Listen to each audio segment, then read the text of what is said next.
ನಮಸ್ಕಾರ ಕಲಾ. ನಮಸ್ಕಾರ. ಹರೇ ಕೃಷ್ಣ. ಹರೇ ಕೃಷ್ಣ. ಇವಾಗ ಚಾಪ್ಟರ್ 7 ಅದ್ರಲ್ಲಿ HEA ಆಗಿದೆ. ಡಿ ನೋಡಬೇಕು.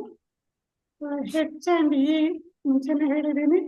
ಎ ಅಂದ್ರೆ ಅಕ್ಸೆಪ್ಟ್, ರಿಜೆಕ್ಟ್. ಅದರಲ್ಲಿ ಕೃಷ್ಣ ನೀವು ನನ್ನನ್ನು ಅಕ್ಸೆಪ್ಟ್ ಆದ್ರೂ ಮಾಡಿ, ರಿಜೆಕ್ಟ್ ಆದ್ರೂ ಮಾಡಿ. ಅಂದ್ರೆ ಅಕ್ಸೆಪ್ಟ್ ಮಾಡೋರು ಯಾವ್ಯಾವ ಕ್ಯಾಟಗರಿ ಅಂದ್ರೆ ಆ 4 ಕ್ಯಾಟಗರಿ ಪೀಪಲ್ಸ್ ಇರ್ತಾರೆ. ಅದೇ ರೀತಿ ರಿಜೆಕ್ಟ್ ಮಾಡಿದಾಗ ಬೇರೆ 4 categories group category of groups ಬರುತ್ತೆ. ಅದ್ರೊಳಗೆ ನೀವು ಇರ್ತೀರ ಅಂತ ಕ್ಲಿಯರ್ ಆಗಿ ಹೇಳಿದ್ದಾರೆ. ಓಕೆ. ಸೊ ಇವಾಗ ಅಕ್ಸೆಪ್ಟ್ ಆದ್ರೂ ಮಾಡಿ, ರಿಜೆಕ್ಟ್ ಆದ್ರೂ ಮಾಡಿ ಅಂತ ಹೇಳಿದ್ರು.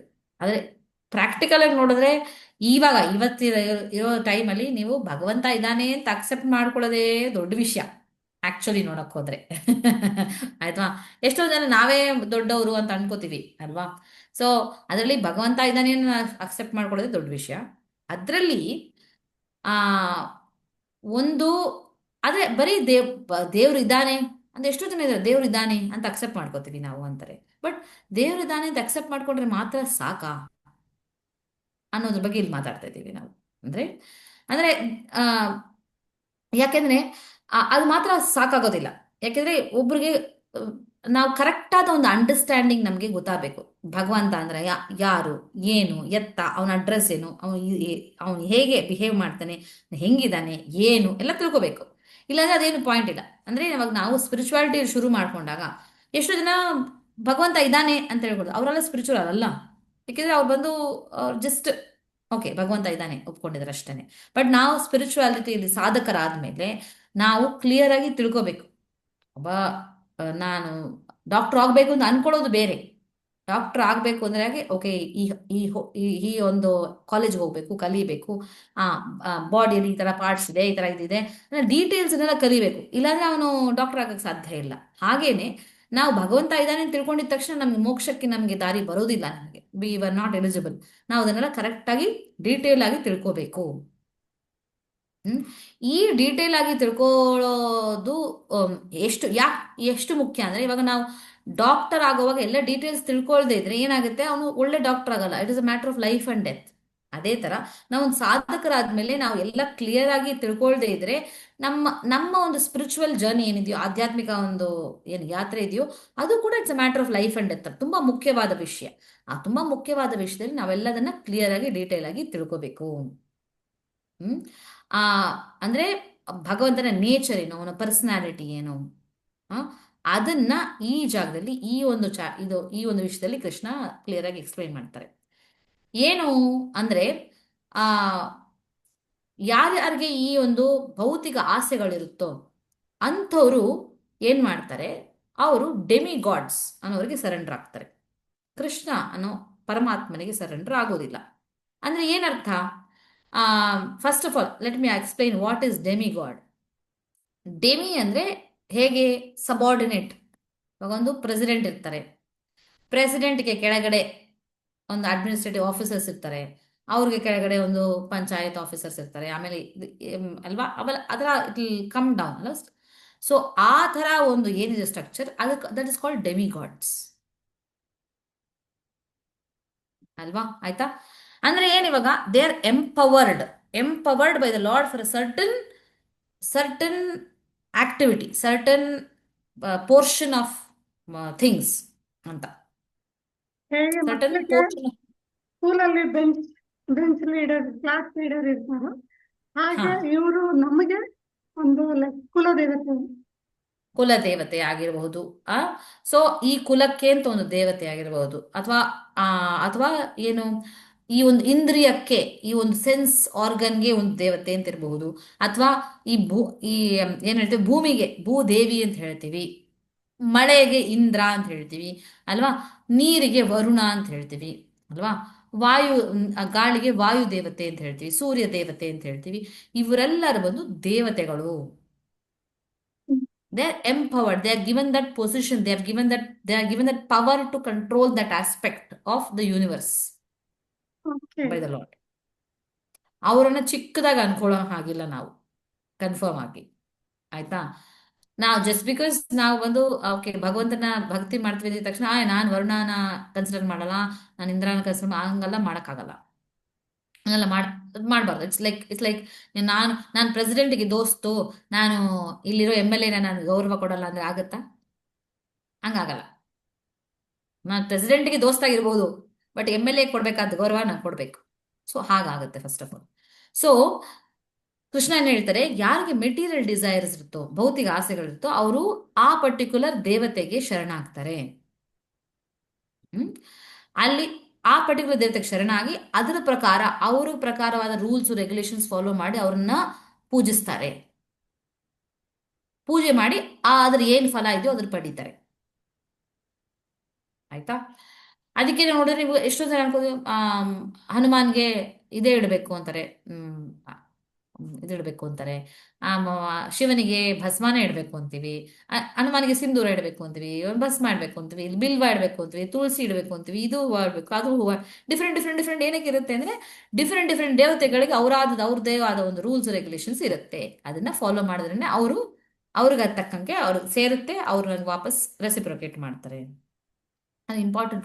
ಬ್ಯೂಟಿಫುಲ್. ನೆಕ್ಸ್ಟ್ ಏನ್ ಹೇಳ್ತಾರೆ ಕೃಷ್ಣ, ನಾನು ಎಲ್ಲರ ಒಳಗೆ ಪರಮಾತ್ಮನಾಗಿ ಇರ್ತೇನೆ. ಎಲ್ಲರ ಒಳಗೆ ಅಂದ್ರೆ ಏನರ್ಥ? ಬರೀ ನಮ್ಮೊಳಗೆ ಅಲ್ಲ, ಆ ಡೆಮಿಗಾಡ್ಸ್ ಅವರ ಒಳಗೇನೂ ಪರಮಾತ್ಮನಾಗಿ ಕೃಷ್ಣ ಇರ್ತಾರೆ. ಆಸ್ ಸೂನ್ ಎಸ್ ನಾನು ಬಂದು ಆಸ್ ಸೂನ್ ಎಸ್ ನನಗೆ ಈ ತರ ಒಂದು ಡಿಸೈರ್ ಬಂತು, ಅಥವಾ ಈ ತರ ಒಂದು ಡೆಮಿಗಾಡ್ ನ ವರ್ಷಿಪ್ ಮಾಡಬೇಕು ನನ್ಗೆ ಆಸೆ ಬಂತು ಅಂದಿದ ತಕ್ಷಣ ನನ್ನ ಒಳಗೆ ಆ ಒಂದು ಡಿಸೈರ್ ಅನ್ನ ಫೇತ್ ಆಗಿ ಕೃಷ್ಣನೇ ಕನ್ವರ್ಟ್ ಮಾಡೋದು. I make his faith study so that I can devote myself to that demigod and worship that demigod. ಅದೇ ಥರ ನಾನು ವರ್ಷಿಪ್ ಮಾಡಿದ್ದೀನಿ ಅಂದಿದ ತಕ್ಷಣ ಆ ಡೆಮಿಗಾಡ್ಗೆ ನನ್ನ ಪೂಜೆ ಹೋಗಿ ಸೇರುತ್ತಲ್ವಾ, ನನ್ನ ಒಂದು ನಮಸ್ಕಾರ, ನನ್ನ ಒಂದು ಪೂಜೆ ಸೇರುತ್ತಲ್ವಾ, ಆವಾಗ ಅವರು ಕೂಡ ಅಷ್ಟೇನೆ they have to sanction something ಅಂದಿದ ತಕ್ಷಣ ಏನ್ ಹೇಳಿದೆ ನಾವು, ಪರಮಾತ್ಮ ಒಳಗಡೆ ಇರ್ತಾನೆ, ಅವನು ಸ್ಯಾಂಕ್ಷನ್ ಮಾಡ್ತಾನೆ. ಸೊ ಆ ಡೆಮಿಗಾಡ್ ಒಳಗಡೆ ಪರಮಾತ್ಮ ಸ್ಯಾಂಕ್ಷನ್ ಮಾಡ್ತಾನೆ, ಆವಾಗ ಡೆಮಿಗಾಡ್ ಓಕೆ ತಗೊಳಪ್ಪ ಅಂತ ಕೊಡ್ತಾರೆ.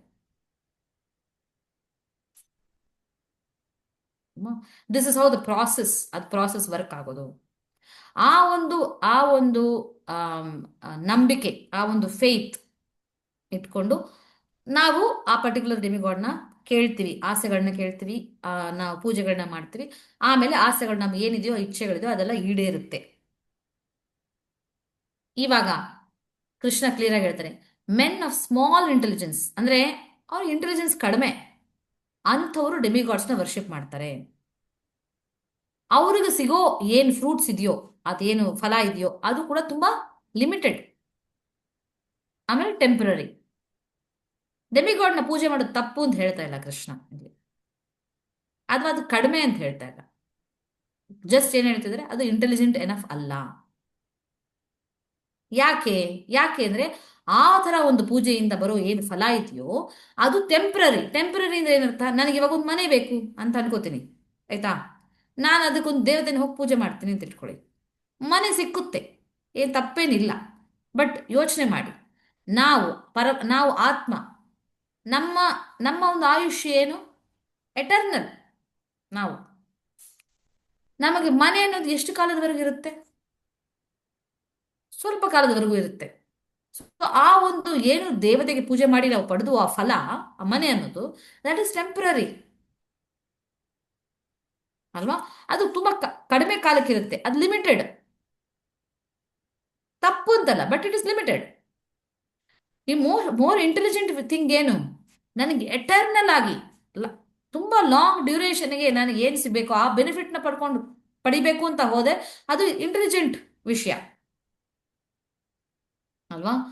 ಸೊ ಯಾರು ಯಾವ ದೇವತೆಗಳನ್ನ ಪೂಜೆ ಮಾಡ್ತಾರೋ ಆ ದೇವತೆಗಳ ಲೋಕ ಇರುತ್ತಲ್ಲ, ಆ ದೇವತೆಗಳ ಲೋಕಕ್ಕೆ ಹೋಗ್ತಾರೆ. ಒಂದೊಂದು ದೇವತೆಗೂ ಅವ್ರದ್ದೇ ಒಂದು ಲೋಕ ಇರುತ್ತೆ. ಹೇಗೆ ಇಂದ್ರನ ಲೋಕ ಇದೆ ಅಲ್ವಾ, ವರುಣನಿಗೆ ವರುಣನ ಲೋಕ ಇದೆ, ಚಂದ್ರನಿಗೆ ಚಂದ್ರನ ಲೋಕ ಇದೆ ಅಲ್ವಾ? ಡಿಫ್ರೆಂಟ್ ದೇವತೆಗಳಿಗೆ ಅವರವ್ರ ಲೋಕ ಇದೆ. ನಾನು ಅವ್ರದೇ ಪೂಜೆ ಮಾಡ್ತೇನೆ, ಆ ಲೋಕಕ್ಕೆ ಹೋಗ್ತೇನೆ ನಾನು. ಆಮೇಲೆ ನನ್ನನ್ನು ಯಾರು ಪೂಜಿಸ್ತಾರೋ ನನ್ನ ಸುಪ್ರೀಂ ಪ್ಲಾನೆಟ್ಗೆ ಬರ್ತಾರೆ, ಅಂದ್ರೆ ನನ್ನ ಲೋಕಕ್ಕೆ ಬರ್ತಾರೆ ಅಂತ ಕೃಷ್ಣ ಅದನ್ನು ಕ್ಲಿಯರ್ ಆಗಿ ಹೇಳ್ತಾರೆ. ಇದರ ಇಂಟೆಲಿಜೆಂಟ್ ಇಲ್ದಿರೋರು ಅವ್ರಿಗೆ ನನ್ನ ಬಗ್ಗೆ ತಿಳ್ಕೊಳಕ್ ಆಗಲ್ಲ. ಅವ್ರೇನ್ ಅನ್ಕೋತಾರೆ, ನಾನು ಈ ತರ ಒಂದು ಶ್ಯಾಮ ಸುಂದರ ರೂಪದಲ್ಲಿ ಬಂದಿದ್ದೀನಿ ಅಂದ್ರೆ ಅವರು ನನ್ನನ್ನ ಕೂಡ ಒಂದು ಡೆಮಿಗಾಡ್ ತರ ಅನ್ಕೋತಾರೆ. ಅವರ ಯಾಕಂದ್ರೆ ಅವರು ಕಡಿಮೆ ಜ್ಞಾನ, ಆ ಒಂದು ರೀಸನ್ ಇಂದ, ಆ ಒಂದು ಕಾರಣದಿಂದ ನನ್ನ ಒಂದು ನೇಚರ್ನ ವಿಚ್ ಇಸ್ ಲೈಕ್ ಚೇಂಜ್ಲೆಸ್, ಅದು ಚೇಂಜ್ ಆಗೋದಿಲ್ಲ. ಆಯ್ತಾ? ಏನು ಚೇಂಜ್ ಆಗೋದಿಲ್ಲ ಅಂದ್ರೆ ಇಂದ್ರನದು ಚಂದ್ರನದು ಅವ್ರದ್ದೆಲ್ಲ ಒಂದು ಪೊಸಿಷನ್, ಪೋಸ್ಟ್ ಆ ಪೋಸ್ಟ್ ಅಲ್ಲಿ ಬೇರೆ ಬೇರೆ ಜನ ಬರಬಹುದು, ಬೇರೆ ಬೇರೆ ಸೋಲ್ಸ್ ಬರಬಹುದು. ಸೊ ಅದು ಚೇಂಜ್ ಆಗ್ತಾ ಇರುತ್ತೆ, ಅದೇ ಮೀನಿಂಗ್. ಆಯ್ತಾ? ಯಾಕೆ ಆಕ್ಚುಲಿ ಭಾಗವತಂದ್ರೆ ಇನ್ನೂ ಎಕ್ಸ್ಪ್ಲೇನ್ ಆಗಿದೆ. ಇಷ್ಟು ಕಾಲ ಇದೆ, ಇಷ್ಟು ಕಾಲ ಬಂದು ಬ್ರಹ್ಮನ ಒಂದು ಲೈಫ್ ಟೈಮ್. ಆ ಬ್ರಹ್ಮನ ಒಂದು ಲೈಫ್ ಟೈಮ್ ಆದ್ಮೇಲೆ ಬ್ರಹ್ಮನು ಬ್ರಹ್ಮಲೋಕ ಎಲ್ಲಾನು ಲೋಕ ನಾಶ ಆಗತ್ತೆ. ಆಮೇಲೆ ಹೊಸ ಬ್ರಹ್ಮ ಹುಟ್ಟುತ್ತಾನೆ. ಹೊಸ ಬ್ರಹ್ಮ ಹುಟ್ಟುತ್ತಾನೆ ಅಂದ್ರೆ ಏನು, ಬೇರೆ ಯಾವುದೋ ಜೀವಿಗೆ ಆ ಬ್ರಹ್ಮನ ಪೊಸಿಷನ್ ಸಿಗತ್ತೆ. ಆದ್ರೆ ಆದ್ರೆ ಪರಮಾತ್ಮನಿಗೆ ಅವನು ಚೇಂಜ್ಲೆಸ್. ಅವನನ್ನ ವರ್ಷಿಪ್ ಮಾಡಿ ಅವನ ಹತ್ರ ಹೋಗಿ ಸೇರ್ಬೇಕು ಅನ್ನೋದು most very very intelligent thing to do. ಯಾರು ಫೂಲಿಶೋ, ಯಾರು ಅನ್ಇಂಟೆಲಿಜೆಂಟು, ಅವ್ರಿಗೆ ಈ ವಿಷಯ ಗೊತ್ತಾಗೋದೇ ಇಲ್ಲ. ಯಾಕೆ ಅಂದ್ರೆ ಈ ಒಂದು ವಿಷಯ ಅಂದ್ರೆ ನಾನೇ ಎಲ್ಲದಕ್ಕಿಂತ ಸುಪ್ರೀಂ ಅನ್ನೋದನ್ನ ನಾನು ಮರೆಸಿರ್ತೀನಿ. I would have covered it with my Yogamaya.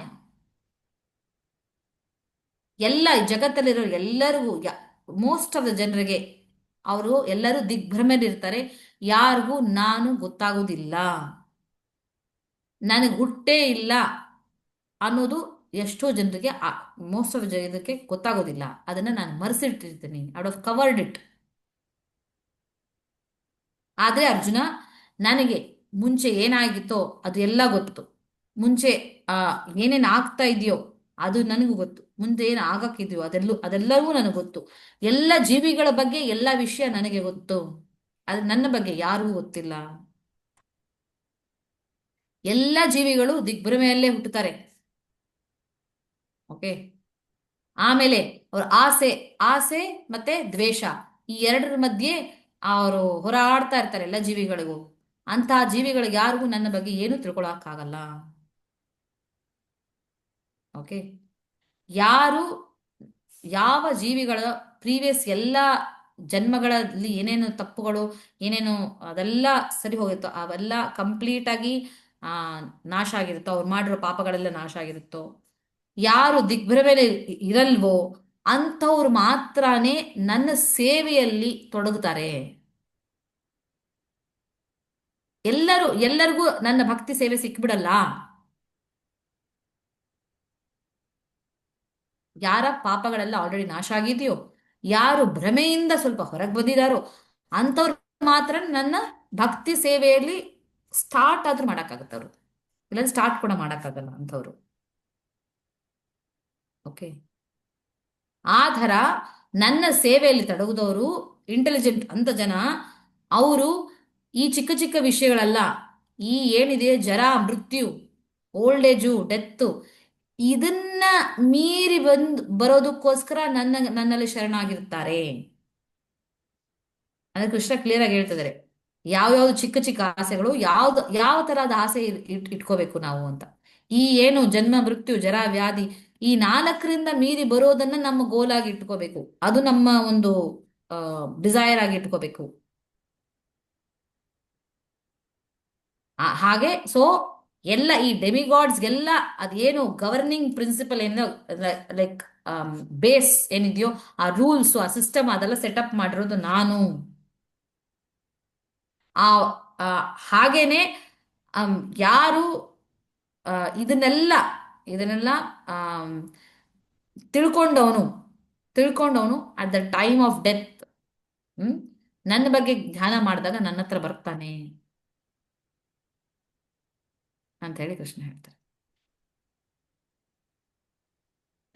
So demigods ಬಗ್ಗೆ ಡಿ ಅಂದ್ರೆ ಡೆಮಿಗಾಡ್ಸ್. ಆಯ್ತಾ? ತುಂಬಾ ವಿಷಯಗಳು ಯಾಕೆ ಅಂದ್ರೆ ನಾನು ಎಷ್ಟೊಂದ್ಸಲಿ ಕನ್ಫ್ಯೂಷನ್, ಈ ಗಾಡ್ ಪೂಜೆ ಮಾಡ್ಬೇಕು, ಆ ದೇವ್ರು ಮಾಡ್ಬೇಕು, ಯಾವ ದೇವ್ರು, ಎಷ್ಟು ದೇವ್ರನ್ನ ಮಾಡ್ಬೇಕು, ಯಾವ್ದೆಲ್ಲ ಮಾಡಬಾರ್ದು ಅನ್ನೋಂತ ಒಂದು ಕನ್ಫ್ಯೂಷನ್ ಇತ್ತು. ಅದೆಲ್ಲದಕ್ಕೂ ಇವಾಗ ನನಗೆ ಡೆಫಿನೆಟ್ಲಿ ಕ್ಲಾರಿಟಿ ಸಿಕ್ಕಿದೆ. ಥ್ಯಾಂಕ್ ಯು ಕಣ. ಹೌದು, ಒಂದೊಂದು ಡೆಮಿಗಾಡ್ಗೂ ಒಂದೊಂದು ಪವರ್ ಇರುತ್ತೆ, ಒಂದೊಂದು ಪವರ್, ಒಂದೊಂದು ವಿಷಯಕ್ಕೂ ಒಬ್ಬೊಬ್ಬರ ಹತ್ರ ಹೋಗ್ಬೇಕು. ಆಯ್ತಾ? ಸರಿ, ಇದೆಲ್ಲ ಭಗವದ್ಗೀತೆ ಹೇಳಿದವರು. ನಂದೊಂದು ಪಾಯಿಂಟ್ ನಾ ಹೇಳ್ತೀನಿ ನೋಡಿ. ಆ ನಮಗೆ ಯಾವ ದೇವರನ್ನ ಪೂಜೆ ಮಾಡಬೇಕು ಅನ್ನೋದಕ್ಕಿಂತ ನಮಗೆ ಏನು ಬೇಕು ಅನ್ನೋದನ್ನ ನಾವು ಸರಿಯಾಗಿ ಕ್ಲಾರಿಟಿ ಮಾಡ್ಕೊಂಡ್ಬಿಟ್ರೆ ಅದು ಚೆನ್ನಾಗಿ ಎಲ್ಲ ಕನ್ಫ್ಯೂಷನ್ ಹೊಟ್ಟೋಗುತ್ತೆ. ಇವಾಗ ನನಗೊಂದು ಮನೆ ಬೇಕಾ, ಅಥವಾ ನಾನು ಈ ಒಂದು ಏನ್ ಹೇಳ್ತೀವಿ, ಆ ಕಷ್ಟಗಳು, ಪೂರ್ತಿ ಕಷ್ಟಗಳು, ಎಲ್ಲ ಕಷ್ಟಗಳು ಎಲ್ಲಿಂದ ಹುಟ್ಟುತ್ತೆ? ನನಗೆ ಬರೋ ವಯಸ್ಸಾಗೋದು, ಸಾವು, ಇಂಥ ವ್ಯಾಧಿ, ಇಂಥದ್ರಿಂದ ತಾನೇ ಬರೋದು ನನ್ನ ಕಷ್ಟಗಳೆಲ್ಲ. ಅಪ್ಪ ಈ ಎಲ್ಲವೂ ಯಾವುದೂ ಬೇಡಪ್ಪ ಅನ್ನೋ ಆ ಥರ ನನ್ನ ಒಂದು ಡಿಸೈರ್ ಲೆವೆಲ್ಲೇ ಮೇಲೆ ತಗೊಂಡು ಹೋದಾಗ ಯಾರನ್ನ ಪೂಜೆ ಮಾಡಬೇಕು ಅನ್ನೋದು ಕ್ಲಿಯರ್ ಆಗೋಗುತ್ತೆ ನನಗೆ. ಅಲ್ವಾ? ಒಳ್ಳೆ ಹಾಸ್ಪಿಟಲ್ ಸಿಗ್ಲಿ ಅಂತ ನೋಡ್ಬೇಕಾ, ಅಥವಾ ನನ್ ವ್ಯಾಧಿನೇ ಬೇಡ ಅನ್ನೋದು ನೋಡ್ಬೇಕಾ? ಆರೋಗ್ಯ. ಅಲ್ವಾ? ಆರೋಗ್ಯ ಬೇಕು ಅಂತ ಹೋಗ್ಬೇಕಾ? ಅಲ್ವಾ? ಜಾಸ್ತಿ ಹಣ ಇದ್ರೆ ತಾನೆ ಒಳ್ಳೆ ಹಾಸ್ಪಿಟ್ಲ್ಗೆ ಹೋಗಕ್ಕಾಗತ್ತೆ ಅಂತ ಹಣ ಬೇಕು ಅಂತ ಪೂಜೆ ಮಾಡ್ಬೇಕಾ ನಾನು? ಇಲ್ಲ, ನಂಗೆ ಆರೋಗ್ಯ ಬೇಕು ಅಂತ ಹೋಗ್ಬೇಕಾ ಅನ್ನೋದು. ನಾನು ಎಟರ್ನಲ್ ಆಗಿ ಸಂತೋಷವಾಗಿ ಆರೋಗ್ಯವಾಗಿ ಹೇಗೆ ಇರಕ್ಕಾಗತ್ತೆ ಅನ್ನೋದನ್ನ ನೋಡ್ಬೇಕಾ? ಆ ಬೇಸಿಸ್ ಮೇಲೆ ಹೋಗ್ಬೇಕು. ಆದ್ರೆ ಹೇಗಿದ್ರು ಯಾವುದೇ ಒಂದು ಡೆಮಿಗಾಡ್ಗೆ ಪೂಜೆ ಮಾಡಿದ್ರು ಆ ಡೆಮಿಗಾಡ್ಗೆ ಪೂಜೆ ಮಾಡೋ ಆ ಒಂದು ನಂಬಿಕೆ, ಆ ಒಂದು ವಿಶ್ವಾಸ ನಮ್ಮಲ್ಲಿ, ಅದನ್ನ ಹುಟ್ಟಿಸೋದು, ಅದನ್ನ ದೃಢ ಮಾಡಿಸೋದು ಕೃಷ್ಣನೇ, ಪರಮಾತ್ಮನೇ ಅಂತ ಹೇಳಿ ನಮಗೆ ಇದರಲ್ಲಿ ಗೊತ್ತಾಗುತ್ತೆ. ಸರಿ, ಇದರಲ್ಲಿ ಇಂಪಾರ್ಟೆಂಟ್ ಶ್ಲೋಕ ನಂಬರ್ 21. ಏನ್ ಹೇಳ್ತಾರೆ ಕೃಷ್ಣ ಇದರಲ್ಲಿ? ನಾನು ಎಲ್ಲರೊಳಗೂ ಪರಮಾತ್ಮನಾಗಿದ್ದೇನೆ. ಯಾವ ದೇವತೆನ ಪೂಜೆ ಮಾಡಬೇಕು ಅಂತ ನಾವು ಅನ್ಕೋತೀವೋ, ಇಷ್ಟಪಡ್ತೀವೋ, ಆ ದೇವತೆ ಮೇಲೆ ಆ ನಂಬಿಕೆಯನ್ನ ದೃಢ ಮಾಡಿಸೋದು, ಅದನ್ನ ನಾನೇ ಮಾಡೋದು ಅಂತ ಹೇಳಿ ಕೃಷ್ಣ ಹೇಳ್ತಾನೆ. ಆಯ್ತಾ? ಯೋ ಯೋ ಯಂ ಯಂ ತನುಂ ಭಕ್ತಃ ಶ್ರದ್ಧಯಾರ್ಚಿತುಂ ಇಚ್ಛತಿ ತಸ್ಯ ತಸ್ಯಾಚಲಂ ಶ್ರದ್ಧಂ ತಮೇವ ವಿದದಾಮ್ಯಹಂ.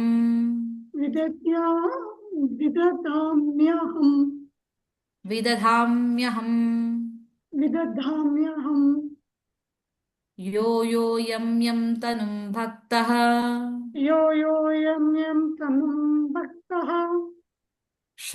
ಶ್ರದ್ಧಯಾರ್ಚಿತುಮಿಚ್ಛತಿ ತಸ್ಯ ತಸ್ಯಾಚಲಂ ಶ್ರದ್ಧಂ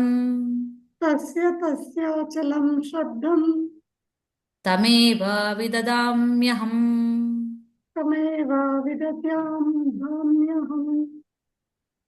ಅಂದ್ರೆ ಯೋ ಯೋ ಯಂ ಯಂ, ಯಾವ ಯಾವ ದೇವತೆಗಳನ್ನ ಭಕ್ತಿ ಮಾಡಬೇಕು ಅಂತ ನನಗೆ ಇಷ್ಟ ಬರುತ್ತೋ, ಆ ಭಕ್ತರ ಇಚ್ಛತಿದೆ ಇಷ್ಟ ಬರುತ್ತೋ, ಶ್ರದ್ಧೆಯಾರ್ಚಿತಂ, ಶ್ರದ್ಧೆ ಅದನ್ನ ನಮಗೆ ಅದರಲ್ಲಿ ಹುಟ್ಟಿಸೋದಕ್ಕೆ, ತಸ್ಯ ತಸ್ಯಾಚಲಂ, ಅಚಲಂ ಅಂದ್ರೆ ದೃಢವಾದ ಶ್ರದ್ಧೆಯನ್ನ ನಾನು ನಿಲ್ಲಿಸ್ತೇನೆ. ತಮೇವ ವಿದದಾಮ್ಯಹಂ, ಅದನ್ನ ಆ ಶ್ರದ್ಧೆನ, ಸ್ಟಡಿ ಫೇತ್ ಅನ್ನ ನಾನು ಕೊಡ್ತೀನಿ. ವಿದದಾಮ್ ಅಹಂ, ನಾನು ಕೊಡ್ತೀನಿ ಅಂತ ಹೇಳಿ ಕೃಷ್ಣ ಹೇಳ್ತಾರೆ. ಓಕೆ, ಸೊ ಇದರಲ್ಲಿ ನಾವು ಚಾಪ್ಟರ್ 7 ಅಲ್ಲಿ ಹೆಡ್ ಫಸ್ಟ್ ನಾವು ಸ್ಪಿರಿಚುವಲ್ ವಿಷಯಗಳನ್ನ ಕೇಳಿಸ್ಕೋಬೇಕು, ಹಿಯರ್ ಮಾಡಬೇಕು. ಕೇಳಿಸ್ಕೊಂಡು ಹೇಗೆ ಪರಮಾತ್ಮ ಎಲ್ಲ ಕಡೆ ಎವ್ರಿವೇರ್ ಹೇಗೆ ಇದ್ದಾನೆ ಅಂತ ತಿಳ್ಕೋಬೇಕು. ಆಮೇಲೆ ತಿಳ್ಕೊಂಡಾಗ ಎಂಥವ್ರು ಅಕ್ಸೆಪ್ಟ್ ಮಾಡ್ಕೋತಾರೆ ಭಗವಂತನ, ಎಂಥವ್ರು ರಿಜೆಕ್ಟ್ ಮಾಡ್ತಾರೆ ಅನ್ನೋದು ತಿಳ್ಕೊಂಡ್ವಿ. ಆಮೇಲೆ ನಾವು ಅಕ್ಸೆಪ್ಟ್ ಮಾಡ್ಕೊಡೋರಲ್ಲೂ ಬರೀ ಸುಮ್ಮನೆ ಭಗವಂತ ಇದ್ದಾನೆ ಅಂತ ಅಕ್ಸೆಪ್ಟ್ ಮಾಡ್ಕೊಡ್ರೆ ಸಾಲದು, ಅವನ ಪೊಸಿಷನ್ ಏನು ಅವರ ಕೆಳಗೆ ಯಾರಿದ್ದಾರೆ, ನಾವು ಪೂಜೆ ಮಾಡ್ತಿದೀವಲ್ಲ, ಇವರು ಏನು ಡೆಮಿಗಾಡ ಸುಪ್ರೀಂ ಗಾಡ ಅದು ಏನು ಅಂತ ನಾವು ತಿಳ್ಕೋಬೇಕು, ಇಲ್ಲಾಂದ್ರೆ ನಮ್ಗೆ ಏನು ಯೂಸ್ ಇಲ್ಲ ಅಂತ ಹೇಳಿ ಸುಪ್ರೀಂ ಗಾಡ್ ಯಾರು, ಡೆಮಿಗಾಡ್ಸ್ ಏನು ಅಂತ ಅದನ್ನ ಕ್ಲಿಯರ್ ಆಗಿ ಕೃಷ್ಣ ಎಕ್ಸ್ಪ್ಲೈನ್ ಮಾಡ್ತಾರೆ. ಓಕೆ, ನೆಕ್ಸ್ಟ್ ವಿಡಿಯೋದಲ್ಲಿ ನೆಕ್ಸ್ಟ್ ಚಾಪ್ಟರ್ನ ನೋಡೋಣ. ಹರೇ ಕೃಷ್ಣ. ಹರೇ ಕೃಷ್ಣ. ಥ್ಯಾಂಕ್ ಯು ಕಲಾ.